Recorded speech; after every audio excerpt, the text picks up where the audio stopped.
this video, we're going to talk about creating a framework. So I'd walk in and be ready to do my framework with my page number already, my lines drawn out, 3 or 4 boxes across, 3 or 4 boxes down. You don't need as much space as you think you do on these two sections, so make sure you give yourself enough room in the body. So let's say go back to our example about Unilever. Let's say that's our client here. And we're thinking about doing 2 goals. One is improving profits by 100 million, and reducing costs by 10 million. And this is our second goal. So I've numbered them, so when I go to my conclusion, I know I had 2 goals and I addressed both of them. What I usually like to do in the body here is do some type of framework with 2 to 3 categories that I've thought about beforehand.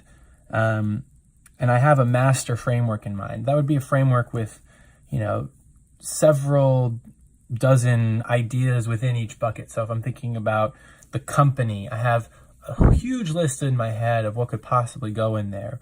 Revenues, costs, product lines, etc.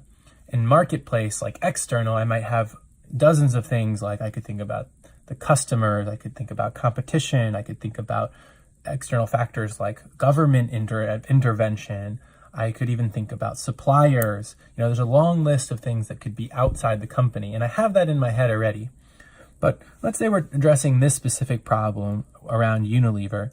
Unilever might have a goal of 100 million in profits. We said they have a few different product lines. So they're a CPG company. So I would tailor my framework to addressing these 2 specific problems in the context of this type of company. So I'm really thinking about the industry and what relates to this industry and these types of profitability problems. So for example, I would have profit, I would have the external market, and I would have risks. And to make this better, so you see how I have a pretty generic set here. This is in my head already, but I might write Unilever profit.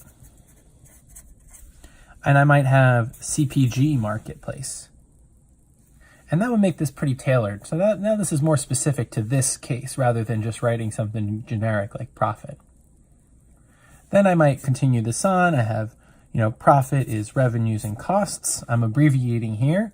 You don't need to write revenue or costs. That's a waste of time. It's understood what this is. Same thing with profit. You don't have to write profit. The pi sign is pretty good. Notice here that I'm not doing anything like underlining or circling or arrows. Avoid arrows, underlines, boxes, and any kind of extraneous writing that you can.